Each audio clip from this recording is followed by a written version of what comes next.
افغانستان هر سال برای تأمین نیازهای اساسی مردم به مقدار قابل توجهی آرد ضرورت دارد.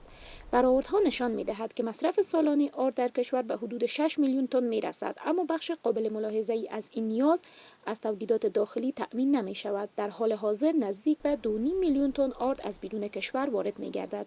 واردات این مقدار آرد با در نظر گرفتن نوسانات بازار جهانی هزینه سنگین را بر اقتصاد کشور تحمیل می‌کند که رقم آن بین 800 میلیون تا 1 میلیارد دلار در سال تخمین زده می شود. ازبکستان تهیه می شود و سهم محدودی نیز از فدراسیون روسیه وارد می گردد.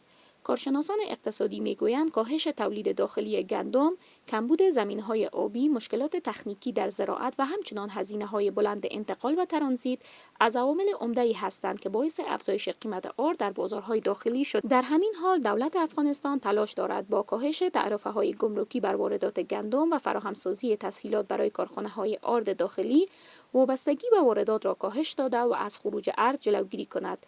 با این حال آرد تولید داخل با وجود سرمایه‌گذاری‌های انجام شده هنوز قادر نیست نیاز کامل خانواده‌های افغان را برآورده سازد.